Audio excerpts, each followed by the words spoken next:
Welcome to the Ultimate Dental Podcast, the place where you can learn how to create a dental practice and a business life that you love. Listen in with Dr. David Moffet as he interviews successful entrepreneurs and successful business people and successful dentists as they share their business successes, their stories, and their breakthrough ideas, sharing pearls of wisdom that you can take back to your practice and implement immediately so that you can have that great practice with more patients, higher profits, and less stress. This is the podcast where great dental practices meet with successful business processes.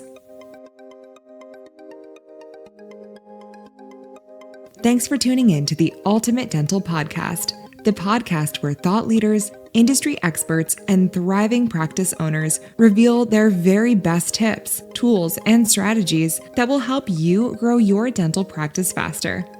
Now, here's your host, Dr. David Moffet.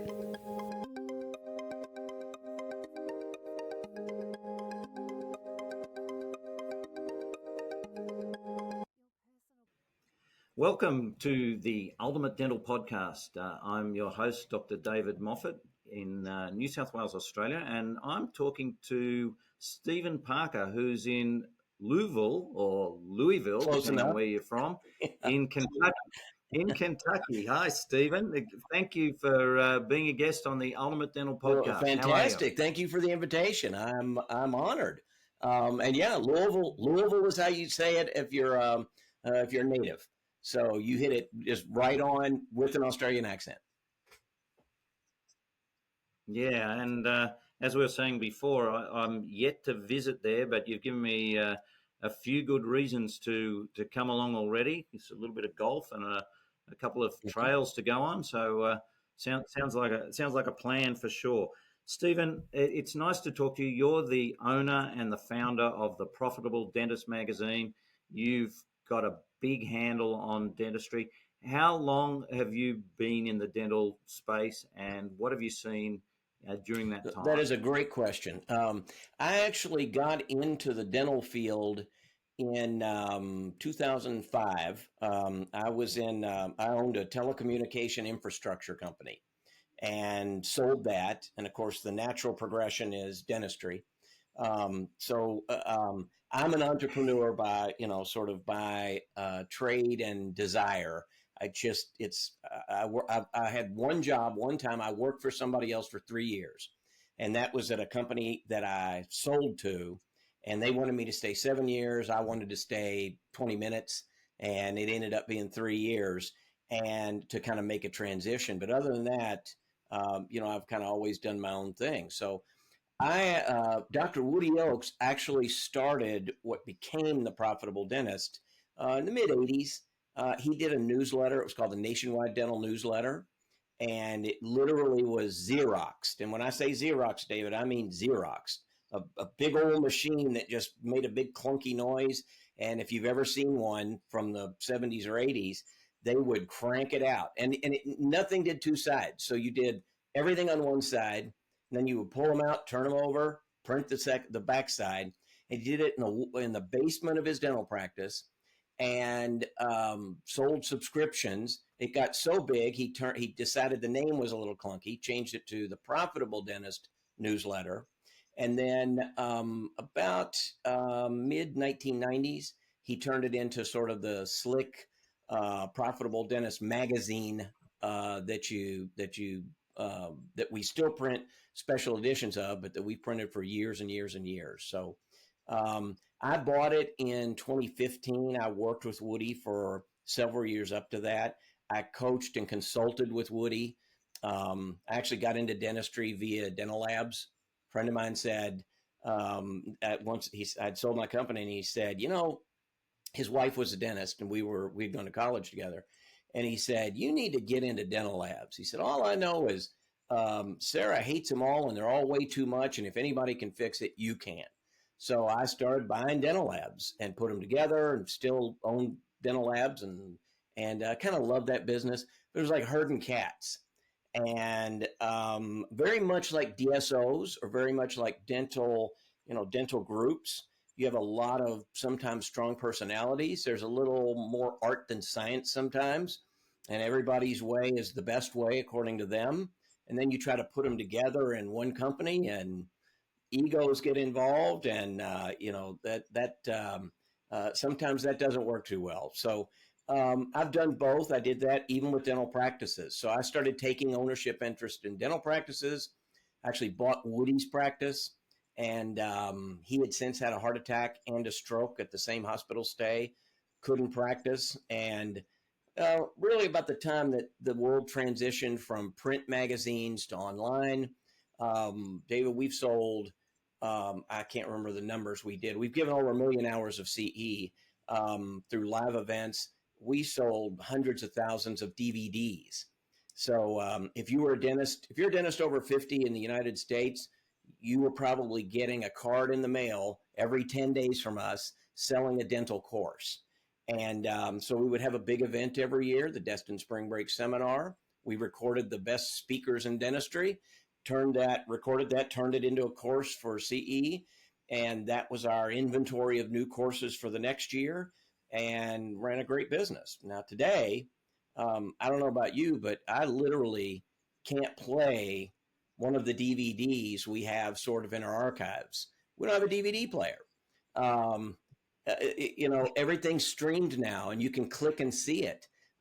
CE, you don't get at dental events. We had the first private dental meeting in America, and that could give CE. And the ADA fought Woody. That was one of his big battles.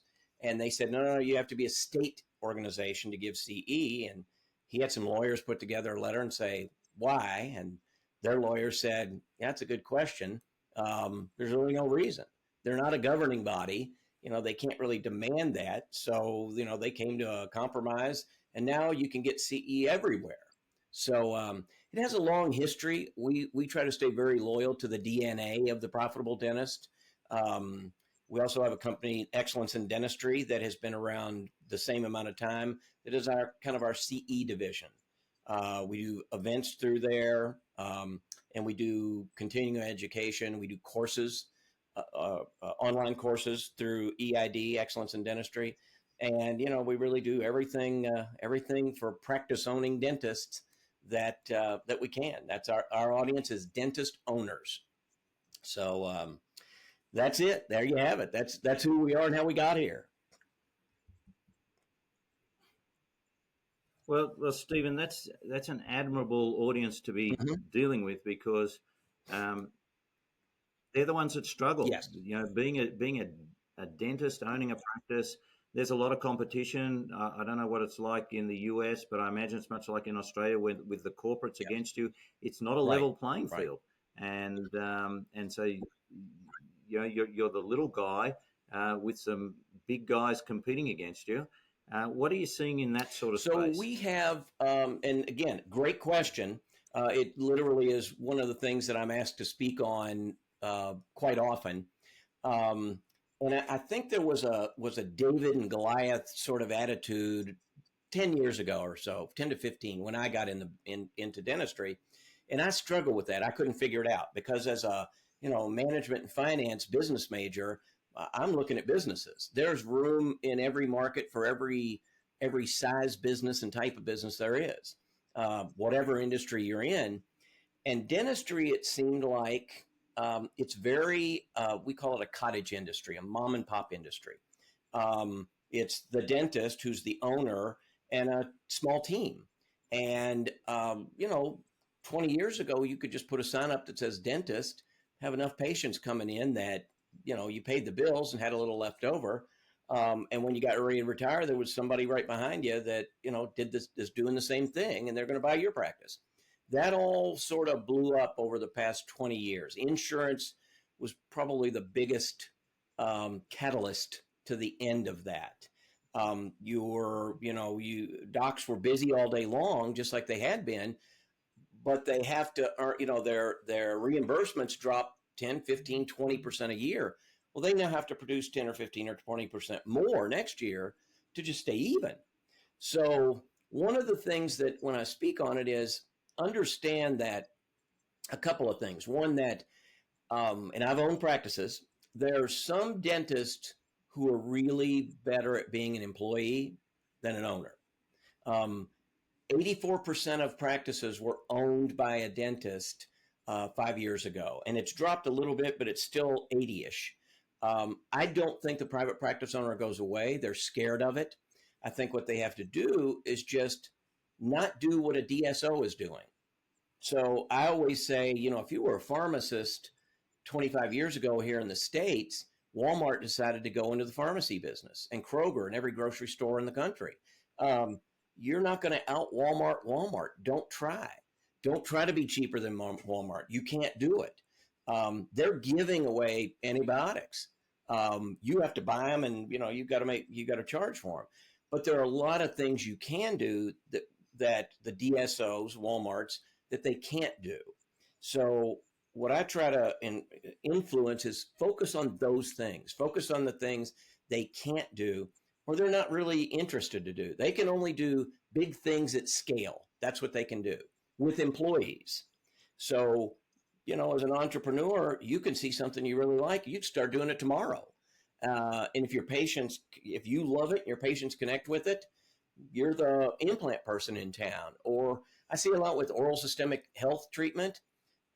Most DSOs are not going to get into oral systemic treatment. Number one, their employees, dentists, didn't learn it in dental school. Number two, they can't really scale it very well across, I don't know if they have 50 or 100 or 150 or 250 practices.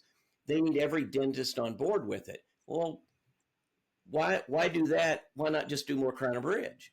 So they're not going to get into things. So we have things called compounding.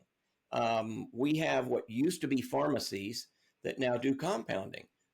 Walgreens is never going to do that. CVS is never going to do that. It's too hard to scale and too hard to spread to all their stores around the country, thousands of them. So pharmacists who do compounding have built great businesses now. In fact, there's a guy in town here who's got 8, 9, 10 pharmacies now, but they're focused on that. And then they let Walmart give away or Kroger give away free antibiotics and have little clinics in them and things that they can do well at scale that, a solo practitioner can't. So what I try to encourage is just that. Don't try to be something you're not. Focus on the things you can do. You're going to have a relationship with your patients. You're always going to be there. Your name's on the door. Their employee dentist might not be there in 2 years or 3 years or 4 years. And if they're, you ask about some trends, about 55% of graduates this year will be women, up from back in 1987 when Woody started this, it was 3% women. This year it's 55%. DSOs love female dentists. They can work when they want. They don't have to take 6 weeks off if they decide to start a family. They can take a year off. And when they're ready to come back to work, they just come back. And you might not be in the east side office. You might be in the south side office. And, maybe you only want to work 3 days a week. They love that. They just need somebody doing dentistry in that office. So the growth of women dentists who want sort of a non-traditional career path, we'll say, from 20 years ago, they love them. So there's a big supply and demand. A lot of female dentists is the supply, and the demand is DSOs who just need somebody doing dentistry. And, they pay them really well. And if they produce, they pay them extraordinarily well. But, like if you wanted an associate and somebody came to you and said, hey, I'd love to work with you, Dr. Moffet, and I can work 2 days a week. And, I'm going to start a family next year and I want to take 6 months off or 8 months off. Well, you can't sign up for that. You can't tell you can't fill up your schedule for these 8 months and then tell everybody, well, come back in 6 months when, Dr. Jones comes back. In a DSO, doesn't matter. So there's good strategies for both. There's room for both. And as a sole practitioner, or private practice or dentist-owned practice, the key is just to decide what you like to do, what you're good at, and be good at that. Don't try to compete with the big box corporate dentist down the street and certainly don't try to compete on price with them. You're going to lose.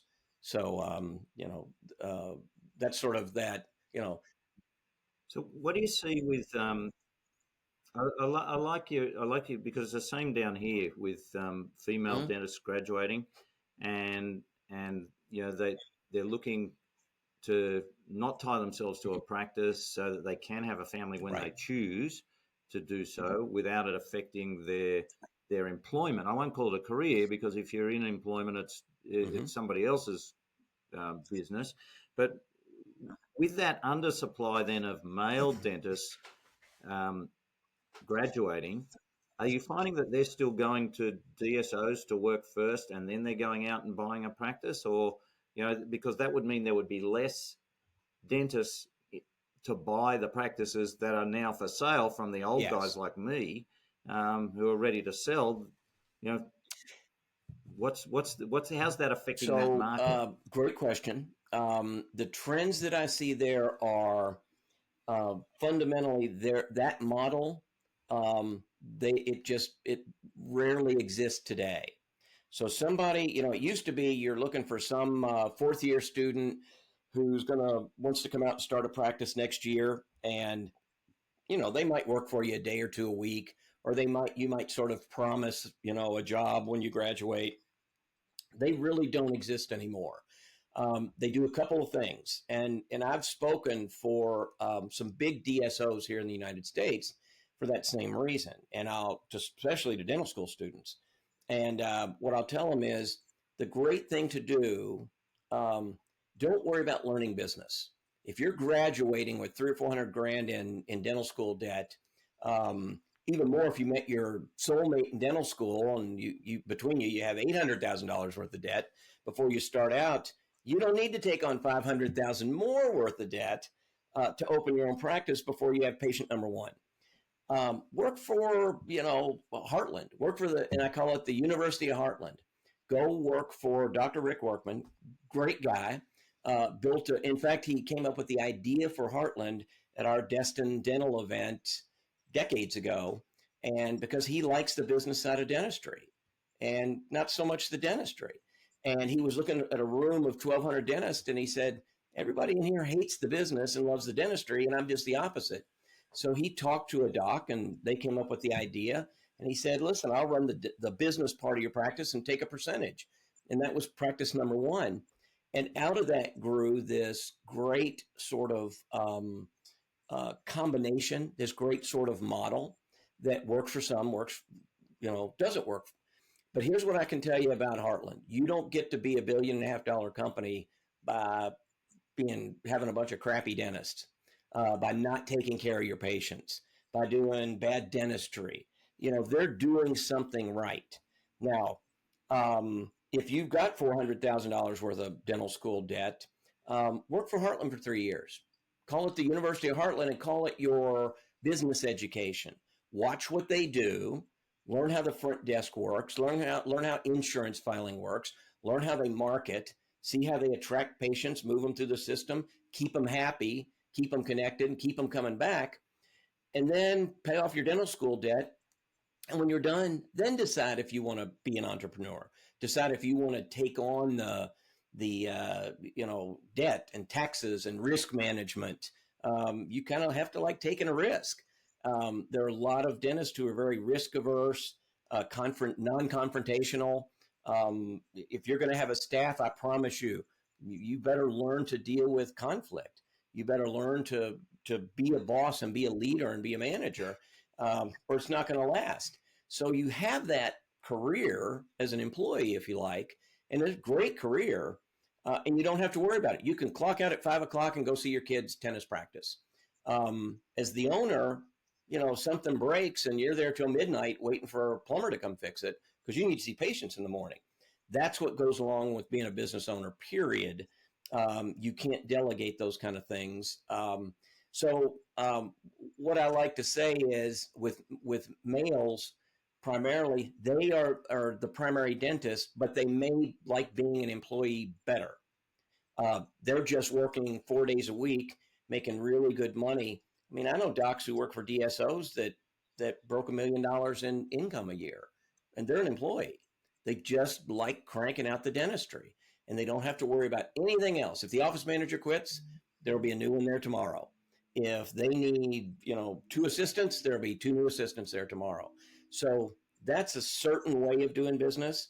And so what I see is male dentists understanding that better. But what they're not doing is coming out, finding the old guy and overpaying for a practice, losing half the patients and 3/4 of your staff in the first 60 days, because they like old Dr. Jones. I mean, he lets them off early on Thursdays, and they never work on Fridays, and he buys lunch on Mondays, he never cared that he wasn't making money, and the practice didn't really have any value. The new doc comes in and says, "Hey, we're opening. Not only we're here Monday through Thursday, but we're going to work late on Wednesdays and catch patients who want to come in at 7 p.m. And we're going to come in at 6:30 on Mondays for patients who want to come in early." And the staff says, "Yeah, we're going down the street to work for somebody else." So they just learn from the mistakes of the past, and I see a great shakeout where there's just more career paths than existed 20 years ago. You kind of had one. You did exactly that. You worked for an older doc and either bought their practice or started your own, and that was sort of it. But there's just so many career paths nowadays that I don't think it's really based on gender as much as it is what you want out of your dental career. You're absolutely right there. There's and I'm seeing it down here. I've got a client who employs his best producing associates are both middle-aged males, and one of them never wants to be an owner, but he wants to make money. The other one used to be an owner of another practice, decided that he's got a family now, so he wants to be able to have work time and family time, and he also wants to make money. So neither of these guys, I think one of them, the second one, may go back into ownership at a point later when his children don't need his time. But at the moment, owning a practice isn't on their radar. This is my question then, Stephen. What then happens to those baby boomers, dentists, male, who are 97% of the baby boomer age group, the 55 to 55? So I see maybe 59 now to 70, who want to sell their practice, and there's nobody coming through to buy their practice. Who do they sell to DSOs? Do they just close down? So I see two things happening. One is, yes, they want to sell to a DSO, but they don't understand EBITDA, profit, earnings before taxes, interest, and amortizations. That's what the value of a practice is based on. So when they go to sell, they say, "Wow, I do implants really great, and my patients love it, and I do this treatment really well, and my patients love it." As somebody whose product is money, which is an investment bank or a private equity company, they like you, but they really are buying the practice's ability to generate a profit without you. Now, if you want to stay on as an employee, it's a little different model, but it's the value of your practice is earnings, is profit. So they'll come to me at 64 and say, "I'm ready to retire, and I've got $20,000 in EBITDA a year," and they're going to get a multiple of 5 years. Basically, EBITDA or the multiple just means that without you, the practice will produce X dollars. And let's just say, you've been kind of breaking even and it's producing $20,000 net a year, cash. You put in your pocket. They want their money back in 5 years, so they'll give you $100,000. That's it. Well, you can't retire on that. So I always say, if you're going to retire and you know it, you need a 3-year runway. Plan on it. Because the first thing a bank's going to ask for, an investment company is going to say is, "Give us the last 3 years of tax returns and the last 3 years of profit and loss." And they figure, you can fudge it a little bit, but if, maybe last year you said, "I better straighten up," and, you didn't take so much out of the practice and you worked really hard and produced a bunch. And but you can't do that for 3 years. And if you do, you've built a pretty well functioning practice. So that's so they'll get out that way and sell to a DSO after a 3-year runway, but not like immediately. They need to build value. Or they say, okay, now I understand how this thing works, and I've watched how DSOs work, and I don't need to have 150 offices. 6 is fine. 8 is fine. So they go and sort of aggregate with people, you know, here in Louisville, Kentucky. There's a group that put together, I think, 12 practices. They just all got together, and they still are owners. They own the DSO themselves. And a DSO really is just a holding company. It owns the business, not the clinical or not the charts, but it owns the business part. So everything flows up through that, and then payroll flows down. So they say, well, gosh, we can do that. So they get together with, you know, people they've known 30 years, docs around town, and say, let's all get together. We'll form our own little group. We will hire somebody with an MBA who understands the business part. We'll all chip in and pay for that person. We don't need, every one of us has an insurance person, somebody filing our claims. Together, we need one. So now we're saving money. We've got enough buying power that we can save on supplies. We've got enough negotiating power that we can go to the insurance companies and say, listen, if we're not getting our fee schedule, you know, we're just going to have to drop your insurance. Well, if you're one doc doing, you know, $1 million to a year, they won't miss you. Your patients will go somewhere else. But if you're 12 offices doing 20 million a year, they don't, you know, they'll negotiate. So you have that power in a group. And so what they're doing is getting together and finding some camaraderie and building these sort of hybrid DSOs that are doctor-owned DSOs. And we actually have we have 6 pillars of our content, and one of them is what we call emerging groups. And that is exactly what it is. Docs who have realized there's no magic student going to come along and overpay for my practice in 3 years. And I'm going to only work a day a week, but keep, you know, 90% of the revenue profit. And those, you know, there's not a supply of those young docs. So they've realized that, and they've paid enough attention. You know, they've gone to enough events, read enough articles in The Profitable Dentist, and said, you know, I can do this. And one of the interesting things is somebody always emerges. There's always somebody who kind of ends up being the leader. And a lot of docs are just happy letting that person be the leader. There's somebody who loves marketing. And so there's some doc who just, that's their thing. And they kind of become the chief marketing officer. And they start running it like a business because there's accountability in 12 docs getting together for board meetings, as opposed to you getting together for your own board meeting, which is, you know, take your wife out to dinner and call it a board meeting. There's not much accountability there. So that's the really the 2 courses that I see for somebody who wants to exit, is selling to a DSO, and your valuation's got to be right, or becoming a DSO, and your mindset just has to be right.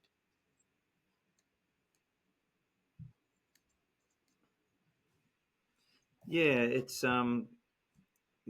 it's sadly become the norm now, hasn't it? You know, that there isn't, and because practices are valued by EBITDA, they're far more expensive than the old way, which was what, a percentage of goodwill and give me a price for the equipment, which was all old and rusty, and counting broken forceps and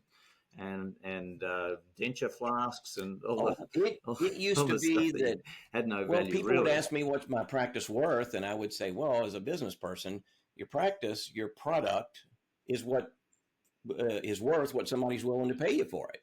And for the most part, what they're willing to pay you is what they can borrow. So you could go to a bank 20 years ago and they would loan you $500,000 with on your degree, your dental degree. So you had, and a lot of dentists went bankrupt because of that. They borrowed more than they should have. And a lot of them overbuilt out in that first year. And now banks won't loan you money like that. You also used to not include the doctor's pay, the doctor's take. So it would look hugely profitable because you didn't account for probably your number one expense, the doctor. Well, accountants literally wrote new accounting rules Mm. in the last decade that of how you account. It's called generally accepted accounting principles in a dental practice. So now you got to include the doctor. Well, suddenly your profit goes way down, and that's where you get a $20,000 EBITDA for the year, where it used to be. I mean, if the doc was taking 250 grand a year, your EBITDA would be 270. Well, heck, 5 times that's a million, 3 or 4. Mm. So it's a really valuable practice. And, a few banks lost a little bit of money and a few DSOs overpaid and a few banks loaned too much money to, first year dentists and out of dental school. And suddenly, things kind of shook out. And now it's really run. I mean, it's CPAs and MBAs and banks that really manage the valuations. But borrowing $500,000 on your dental degree just doesn't exist anymore. Yeah, and is that something because of the COVID and just the high interest rates that followed COVID? Is that It was really sort of the banking the reason why, or is the it just banking crisis about 2007, 8, and 9 here. yes?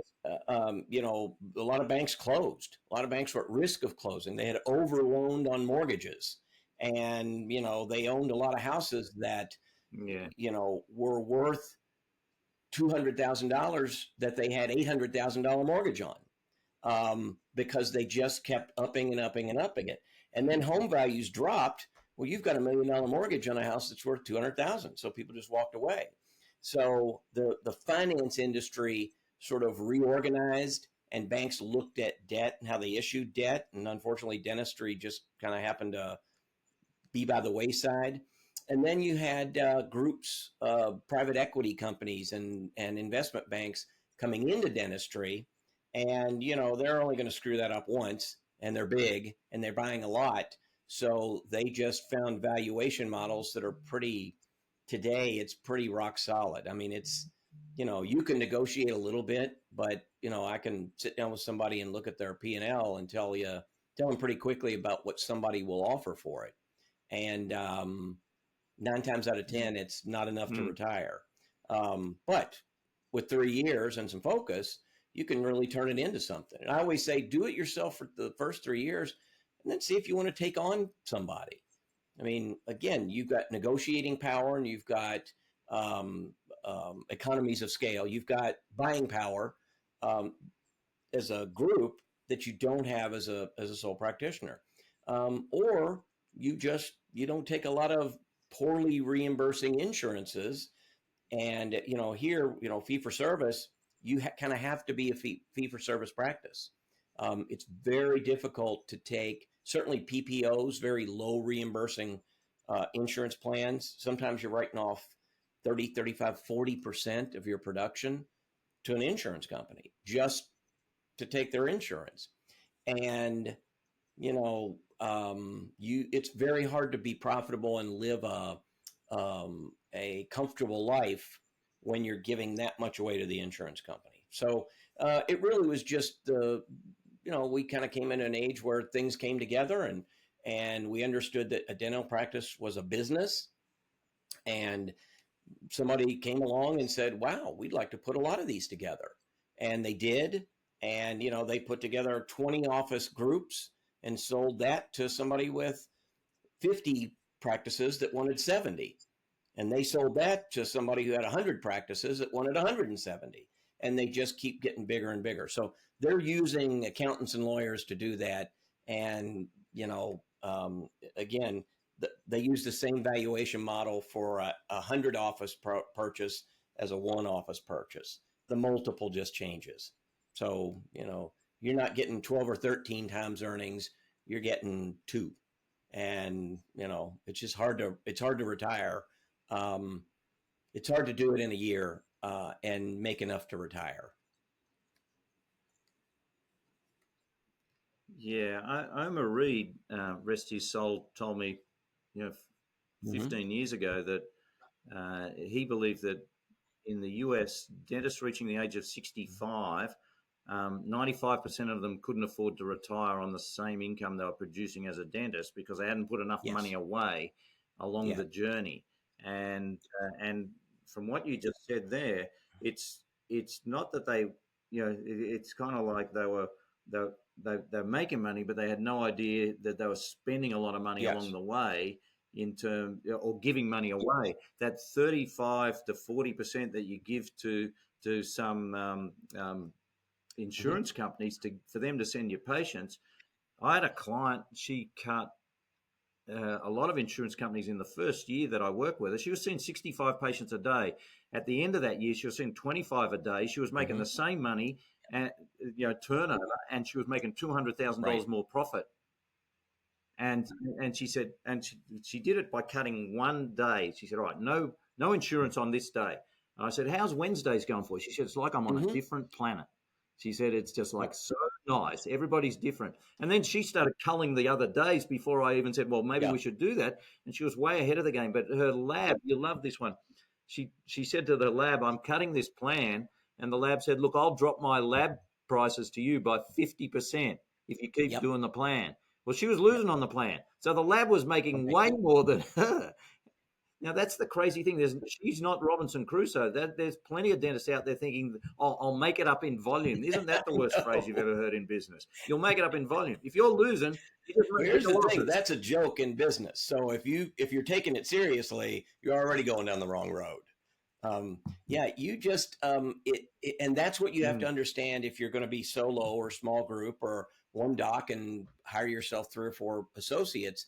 However you do it, 3 or 4 employees as associates, or bring in an owner associate, or give them some profit sharing or an ESOP, employee stock ownership plan.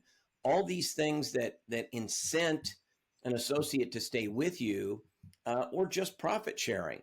You incent somebody to produce instead of showing up. And, you've got to understand those things take, I mean, getting out of insurance takes courage. It is hard to, it's easy for me to do because I don't have the patient connection to it. I'm just looking at the numbers, but I had a practice that the doc was scared to death. I mean, the sky was going to fall. And I said, we've got to drop this insurance. We lose money every time a patient sits in the chair.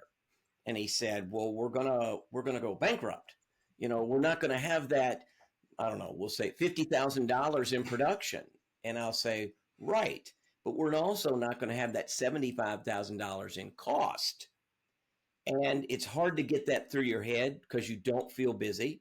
So my experience has been when you start doing it, you have the courage to, close your eyes, hold your breath, and jump.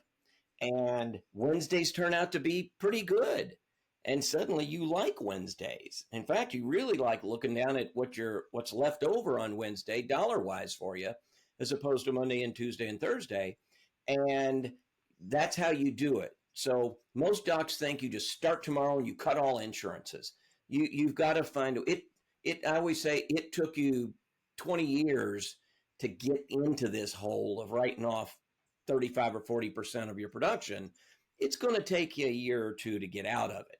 So, the patients that you lose, here's the other thing, David, that I've seen. You and the numbers vary, but you won't lose 100% of your patients when you say I don't take your insurance anymore. Worst, you might lose 30, maybe. I've seen practices that lose none. Their patients say, well, what am I really spending? I'm paying as much for my, what we think is crappy dental insurance. They're paying as much in co-pays and for their hygiene. They start doing the math and say, and if I have a crown every 2 or 3 years, so what? I got to go where I liked, somebody I wanted. I don't want to go to those, dentist in a box stores. And corporate is always trying to sell me something. And I really like what Dr. Moffet does. So, what the heck? They just keep coming. That's typically what you see, but it is hard to take the jump. And as a sole practitioner, that's really what you're after. It also, number one, it puts more in your pocket. Number two, you can hire more staff. Um, you can add another practice if you want. You certainly will build value, bottom line value in your practice. and watch, just keep track of your multiples, your profit, your EBITDA, and your multiples. And suddenly you realize, I mean, I have docs that probably once a week, like pull out a pen and paper and do their numbers and say, hey, this is what my practice is worth today. And I would encourage that. If you're thinking of retiring in 5 years, learn how to do a simple down and dirty valuation of your practice. And, check it every Friday and see where you are. You'll suddenly start to focus on profit. You'll suddenly start to focus on, anything that gets attention gets improved. You'll start to focus on these things. And before you know it, you've really built a valuable practice that you now have choices when you want to retire or not retire or ride it out. But yeah, the ADA estimated about 96% of dentists in the U.S. can't retire at the age 65 financially. And the age is still creeping up a little bit, the average retirement age. It's some docs like to practice. It's mostly money. It's mostly they still got to work. They can't retire. Yeah, it's sad when that happens. Yep. It's interesting when I talk business to my clients, and I say, well, I call a lot of dental practices. Mm-hmm. I call some practices where the owner only works mm-hmm. one day a month, and I say, why can't we turn your practice into that? Why can't we wean you out and you still got this profitable business that you maybe go in, one afternoon a week just to have a chat with the staff and just make sure mm-hmm. everything's going. And then you don't even have to sell that in retirement. You've got 4.5 days off, and this thing's making you $250,000 a year. Think of it like it's like a rental. And they go, really? Yeah, can I do that? It's like a rental property. I've lived in several houses where I just kept them and bought the next house and rented the last house. It becomes a rental property that I've already paid down on. Now I've got a renter paying the rest of it off. And you build a pretty good real estate portfolio that way. Why don't you, do the same thing with your practice? I know a doc outside of Springfield, Massachusetts. His first, he ended up selling to a DSO, but he had built a 27 office practice, one at a time. And he said, I just like starting up a new office. So he said, I'll see somebody who's struggling, maybe an older doc. I'll say, hey, I'll give you some money now. And I just want you to work, and I want to put somebody else in there. And so his buying power got bigger, and his negotiating power got bigger. And he's done it 3 different times. He built it, sold it to a DSO, and they said, what are you going to do next? And he said, I don't know. And they said, how about you do it again, and we'll fund you. And so he likes teaching. He does some teaching at Tufts, and which is where he went to dental school. He just likes building practices. That's sort of his thing. So that entrepreneurial mindset works very well for him. If he had to be just a dentist every day, I think he'd go crazy. He loves being a dentist, but what he really likes doing is bringing in some associate, teaching them how to do it. They're thrilled because now they're clinically more proficient. They understand a business and they understand how they have to, manage that. And he said, if you go start your own, I'll be glad to help you. If you want to stay working for us, we'll be glad to keep you. But those business models didn't exist just a generation ago.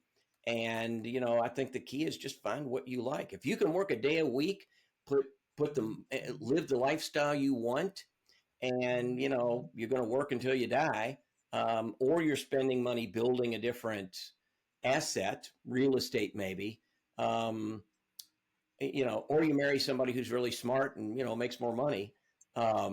Those are all ways that find happiness. Where I see dentists struggle is they try to do what they're not comfortable with because they think they're supposed to be. And, I always say if it's hard for you and you don't like doing it, you're doing it wrong. So back up and start doing what you like. And, suddenly Wednesdays become every day of the week. And you start working that one day again and hire an associate and then let them do it and either profit share it to them or sell it to them over time, or they're just happy being an employee. But again, those are all models that didn't exist just a generation ago. Absolutely, Stephen. The elephant in the room in 2024 is Mm-hmm. AI. How do you see AI affecting dental practice and dentists? You know, there's some things in dentistry where you think, oh, I don't need Right. that, but I think AI is something that I don't think anybody can ignore. No, and a great question, and we're very heavily invested in AI. I can tell you that if you're a graphic artist or a copywriter or a designer and layout person, or a lot of web designers, AI has taken a lot of that work. I can tell you in the dental lab business, I have a dental lab that is just all digital. We don't take, we created, drew a line and said we don't take physical impressions anymore. So if a crown takes 12 steps to make it, from getting the impression, infection control, modeling it, dye trimming, and all that stuff that I don't know how to do. If it's a 12-step process, we just got rid of 7 steps. And a lot of people at lower paid positions like modeling that don't like doing it are hard to keep and are hard to find. So it just makes sense. So digital will design, and AI will design a crown from a digital impression in seconds. And to be honest, it's as good as an okay technician. Now so what we use our people, say if I had 25 technicians, and a third of them were just entry level doing modeling. The next third were doing casting and whatever they would do. And the top are my finishers. Now all I have are finishers. They make it look beautiful before it goes out the door. A human touches it and says, okay, here's what I see. Aesthetically, they, do a little of their magic and it looks great. But AI does the first 80%. So I think what you see in operatories um, is diagnosing. There's a lot of AI that will be diagnosing. It can do it. And the key to AI is it's learning you. So you can even teach it how you like to treatment plan. And it'll learn from you. And pretty soon it's kicking out treatment plans that you would do. Business wise, AI will take over things like billing functions, insurance filing, customer care. Um, I worked probably 2 or 3 weeks ago with a company that has AI for answering the phone. And David, I'm going to tell you, you're talking to an AI bot that you saw it online, you saw it, you said, hey, I need a new dentist. I clicked online, it connects me with somebody that says, hi, I'm Mary Jane, I'm here at Dr. Moffet's office, how can I help you? And you say, I want to make an appointment. And she says, well, what day's good for you? And it says Tuesday. And you go through this whole thing, and it's not a person, and it sounds like a person. It's looking at your schedule, it's looking at what you've taught it, where you like to put, you know uh, first, new patients. You want to do a new patient exam, you only do them on these certain days. You only see crowns, after lunch, or however you block your schedule. AI learns it and then just does it consistently. Um, so where we started was we needed somebody literally at our front desk, and then we realized, they can be anywhere. So it's a call center in Salt Lake City, and now we've just evolved that to, does it really need to be a person? And it's not like they're tricking you. The exact same thing is happening. It's just that they call it the AI machine part of it is doing calculations way faster than a human can do. So those functions, insurance filing, insurance claims, follow-up, recare calls, you're going to see AI very effectively manage those tasks. And as a solo doc, here's what I can tell you. The DSOs are investing very, very, very heavily in it, because they're not doing it for one office. They're doing it for 250 offices. So that's a lot of lower level employees they don't need, and a lot of very predictable outcomes that they need. So AI is rapidly moving into a lot of industries, and and it's already in dentistry. You may or may not even know it.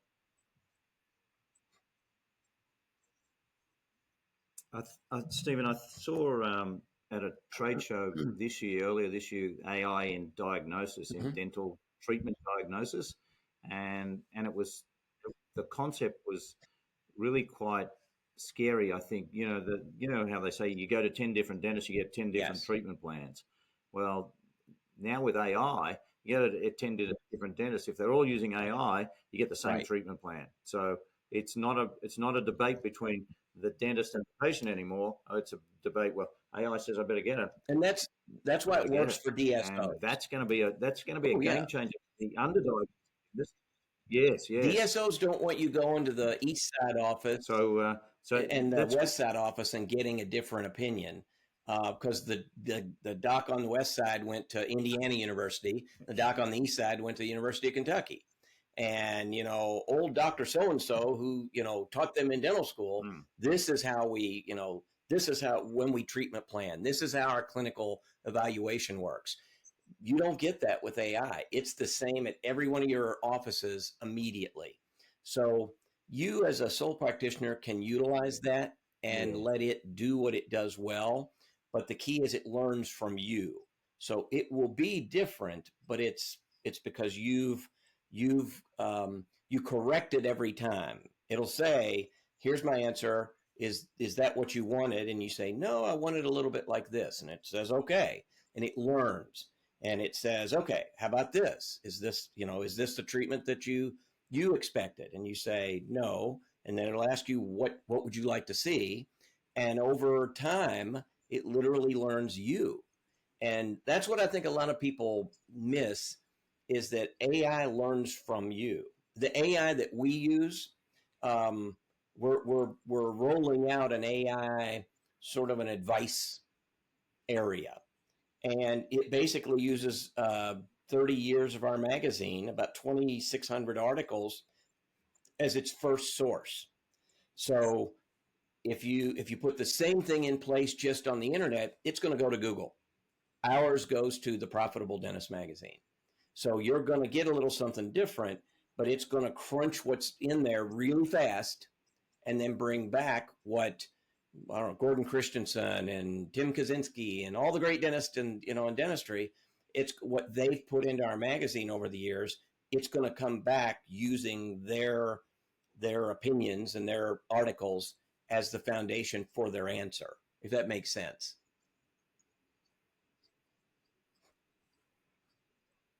It does. Is that Profitable Dentist AI? Is that going to put coaches and consultants out of business? No, it still can't do anything, and it still can't come up with anything. What it will do, let me say this, it might put bad coaches and consultants out of business. If you're just going through some motions, but it still doesn't have that personal connection. It still doesn't have the ability to make you feel comfortable. With your friend who did Wednesdays, it won't come up with anything like that, because it's not been done before. It doesn't have that to pull from. Yeah. It doesn't have a database that says, that it goes out and says, okay, one great method is to only do or take no insurance on Wednesdays. It'll never get that anywhere. You or a consultant will come up with that. But AI won't really do that. Again, if that makes sense, it's only using the database that it's pulling from. And if it's not in there, it doesn't even know it exists.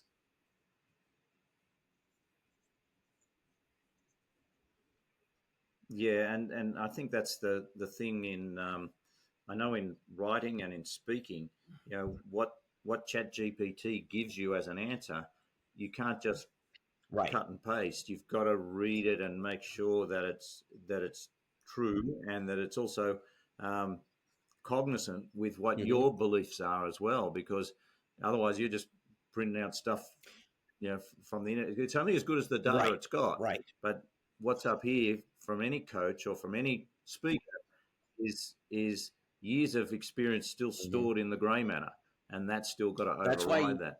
It can be great for, I think, and this is what I like in that diagnosis. If if it knows how you're diagnosing and it knows what decay is, it can just bring everything up, and you say, well, this is what the computer says. And every dentist fears this. I remember in my first year, I saw a patient and she said, I've never had a filling in my life. And she opened up her mouth and all 8 of her molars had big grey cavities and staining, and the guy that she'd been going to before that, he just was never willing to pull the trigger, and say, you need these fixed. And I thought, gee, I'm on a hiding to nothing if I tell her she needs 8 fillings. Just me, my first year out.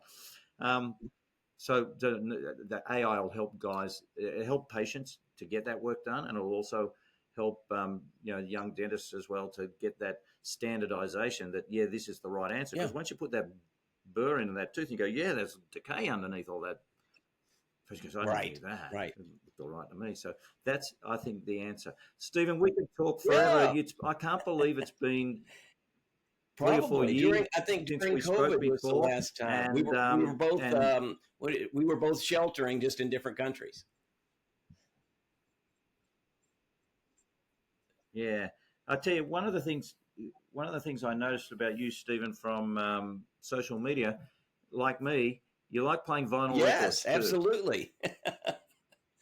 I have a turntable that I brought with me from 1979. Yeah, so we got to get my kids, I don't even know why I still had it. And I have 5 kids. They're all grown, kind of responsible adults. And several years ago, I built a bar in my home and a cigar lounge, and we entertain a lot. And we have a lot of dental meetings and things there. And one of my kids said, "You get out the old turntable. Vinyl's getting popular." And David, I don't even know how many albums I had completely forgotten, which are apparently really cool now. So they'll have friends over that are, 28 or 23, and they'll go through them and say, like I went and found something. Where'd you find these? Well, I found them 40 years ago. That's where I found them. And they're, it's kind of a thing that there is, I like the imperfections of vinyl.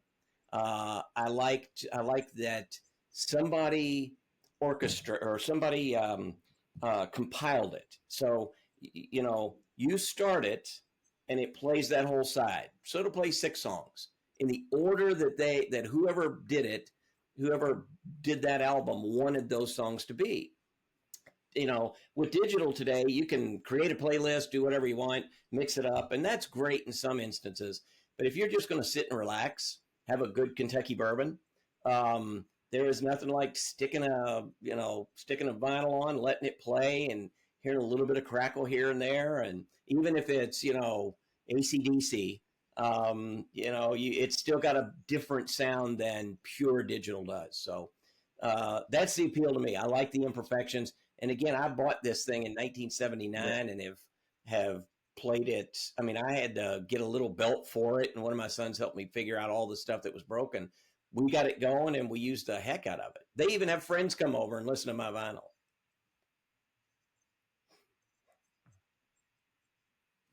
Yeah, I've got my record collection from 1980 and before, and but I haven't had a turntable for 4 years, and just got one now in the new house, and I love just putting on a record now and then from back there and go, oh wow, and as you said, hearing those songs in order. Stephen, it's been great chatting with you. How can people get in touch with you? What's the website for The Profitable Dentist? What's your email if they want to get in touch with you? So that's it. That's the easy part. It's theprofitabledentist.com. And my email is steve@theprofitabledentist.com. And, I get a lot of emails with just questions about some practice management or practice ownership, or I get a lot of groups that, and I speak on what I like to speak on. We travel a lot, and I look for trends. I look for things that are happening that are going to be more important to a solo or private dentist coming down the road. Like you said, somebody who's 60 and decides they want to sell and find out they can't. I feel like we're a conduit. So our audience is practice owning dentist owners, And we work with a lot of companies that's their focus. They're not, a lot of these big manufacturers and big companies really go after DSOs. They don't want to sell, they can sell to 250 dentists with one customer, one DSO with 250 offices. So they chase those big deals. And then there are companies who are very comfortable and work with solo docs. We're very active in the American Academy of Private, or Academy for Private, they changed their name last year, Academy for Private Dental Practices. And we are working with them to help elevate docs who struggle as private practice owners and give them resources, and sometimes buying groups and tools that they wouldn't otherwise have access to, that now they do through an organization like that. So theprofitabledentist.com, Steve at, send me an email, ask me a question. I'm always open and love to talk to solo docs, and especially I like emerging group docs. I like young docs who want to do something different and are a little scared and can't find a resource to help them. So, we know a lot of people. You can see behind me on some of our covers. We know, anybody who's anybody in dentistry is probably a contributor for us. So we like to bring those relationships together. Excellent. Stephen Parker, thanks for being on the Ultimate Dental Podcast. David, thank you for inviting me again. And